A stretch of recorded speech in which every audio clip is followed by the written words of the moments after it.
Alright, so to do the background for our Hollywood Monster pen and ink, you're going to need two chalk pastels. You want them to be colors that are going to blend well together, so make sure you look at the color wheel.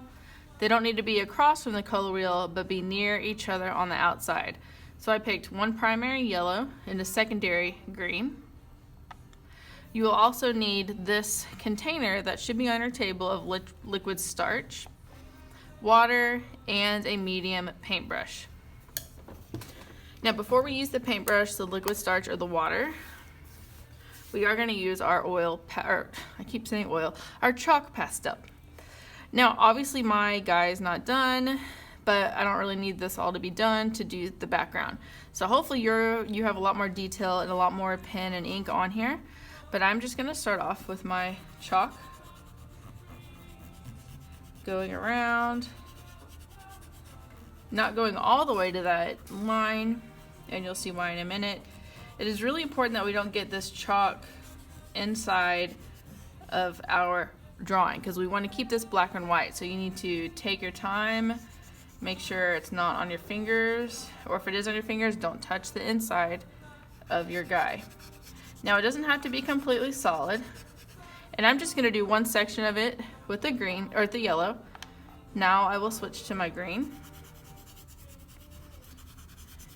and just doing kind of zigzag shapes. I'm not going to blow the dust off. In a minute I'll probably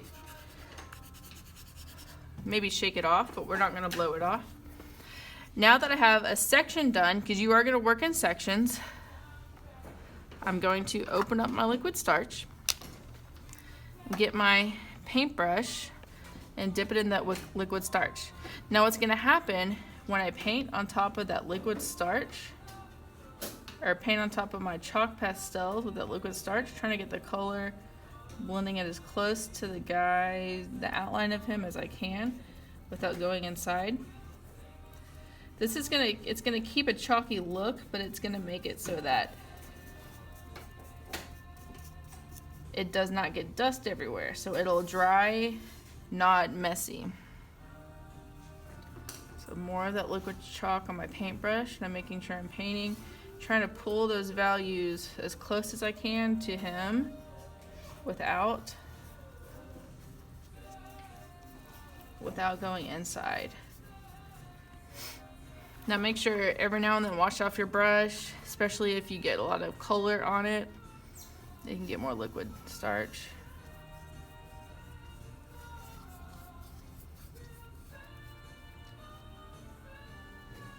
And paint it on top. Alright, so I'm done with that section of it. And it will dry eventually. And I can even add on layers after it dries if I want to. Now I'll start on the other side. Again, with my yellow. I'm getting close to his face, but not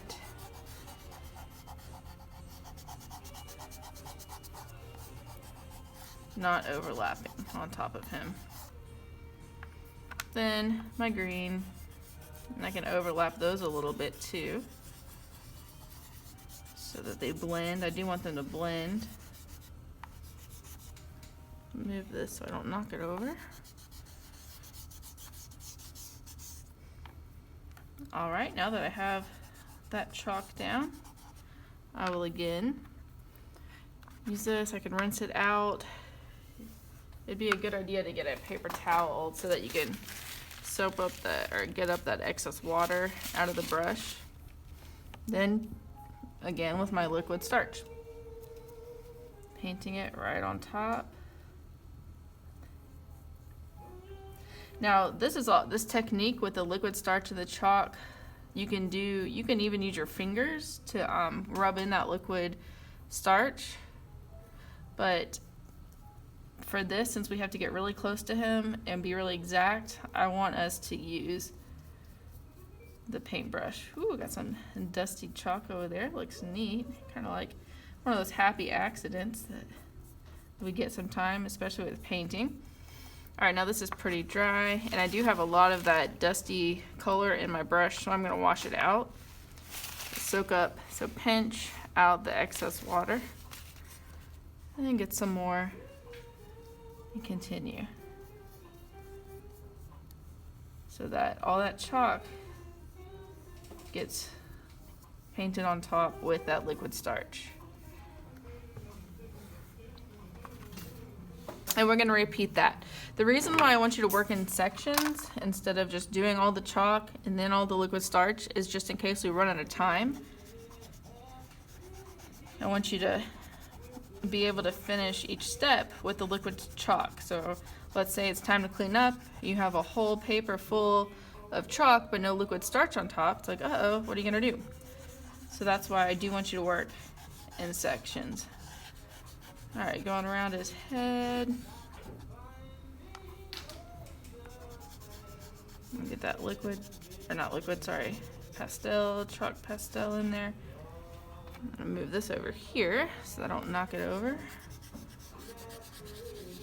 Now I really want you to try as hard as you can to keep that liquid starch nice and clean because we have to share that liquid starch with all of our classes. So keep it nice and clean because everyone's not using the same colors that you're using. Okay, so I have chalk down. Paintbrush time. So I think I did wash it out. I'll wash it out just again, just in case I didn't. Pinch the extra water out. Then get some of that liquid starch on the brush. And start painting on top. And it turns kind of smooth. It's real neat. I really like doing this. And it looks almost like an in-between of chalk pastel and paint, which is kind of cool. Wash it out, pinch out the excess water, and get some more starch. And you can go right on top of those dusty parts, work them around. Then when you feel your brush start to get kind of dry, I'm kind of going with the shape of his head. So a nice curve, getting close to it but not inside of it. I'll do a little bit more liquid starch. I think this side worked out better than this side so far because I used more chalk. So everything is just an experiment. You will trial and error, if you will. That's most of what art, or a lot of what art is. And that's okay. That's the point. Figure out what works and what doesn't work. That's how we develop our own style. Now once this does dry, so it might be like when I come back to it tomorrow, I am going to go over with some more chalk to make it a little bit more vibrant like this side.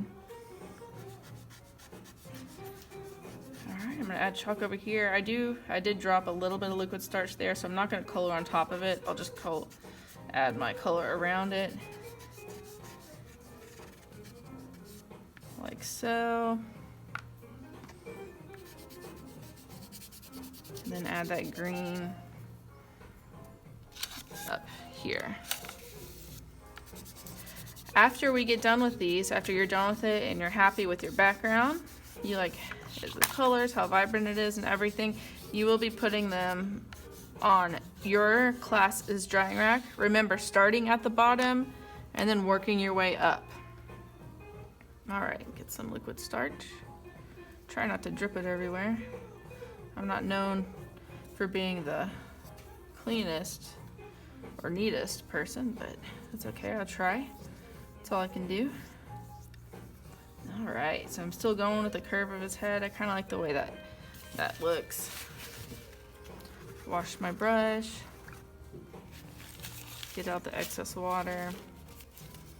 Then I'll finish out this corner over here.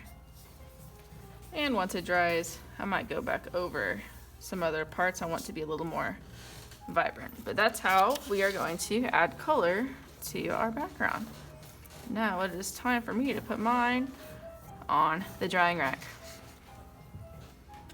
And I cannot wait to see what colors you choose.